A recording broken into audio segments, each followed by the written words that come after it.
तुम्ही कधी ओल्या शेंगाची चाट बनवून खाल्ले आहे का? जे एकदम फटाफट बनते. याने आपल्या शरीराला ऊर्जा मिळते, आपली प्रतिकारशक्ती वाढवते आणि आपली पचनक्रिया देखील सुधारते. चला तर मग बनवूयात. मी इथे घेतलेल्या आहेत 1.5 वाटी ओल्या शेंगा. आता पावसाळ्यामध्ये सगळीकडे मिळतात. जर तुम्हाला हा सीझन संपल्यानंतर देखील हे चाट बनवायचे असेल, तर तुम्हाला 2 तास शेंगदाणे पाण्यात भिजत ठेवायला लागतील आणि त्यानंतर 10 मिनिट शिजवून घ्यायला लागतील. मी ओल्याच शेंगा घेतल्या आहेत, त्यामुळे डायरेक्ट शिजायला ठेवणार आहे. आता 1.5 वाटी शेंगासाठी अंदाजे 1.5 ते 2 वाटी पाणी घालूया आणि यामध्ये 1 चमचा मीठ घालून याला 10 मिनिट शिजवून घेऊया. पावसाळ्यामध्ये काही गरमागरम खायची इच्छा झाली की प्रत्येकाचा बेत असतो भजी बनवायचा. पण यावेळेस भजी न बनवता हे चाट बनवून बघा. एकदम चटपटीत आणि हेल्दी चाट. परत परत खावेसे वाटणार की नाही बघा. 10 मिनिट झालेले आहेत आणि शेंगा बॉईल झालेल्या आहेत. पाणी काढू आणि या शेंगा एका मोठ्या भांड्यात काढून घेऊयात. यामध्ये एक कांदा बारीक चिरून घालायचा आहे.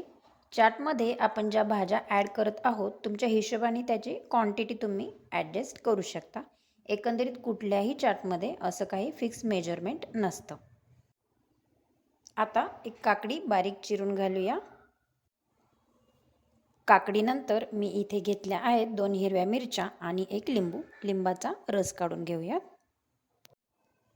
आता यामध्ये ॲड करायची आहे एकदम बारीक चिरलेली कोथिंबीर. तुम्हाला यामध्ये टोमॅटो, गाजर किंवा कैरी ॲड करायची असेल तर तुम्ही तुमच्या आवडीनुसार ॲड करू शकता. या उकडलेल्या शेंगांमध्ये 1 वाटी बारीक चिरलेला कांदा, काकडी 1 वाटी, 2 बारीक चिरलेल्या मिरच्या आणि कोथिंबीर ॲड करून घेऊया. आता यामध्ये मसाले ॲड करून घेऊया. 1 चमचा आमचूर पावडर, 1 चमचा तिखट, 1 चमचा जिरा पावडर, अर्धा चमचा चाट मसाला आणि चिमूटभर काळं मीठ. चाट बनवतोय त्यामुळे काळं मीठ आवश्यक आहे. आता यामध्ये जाणार आहे एका लिंबाचा रस, ज्याने आपले हे चाट परिपूर्ण होणार आहे.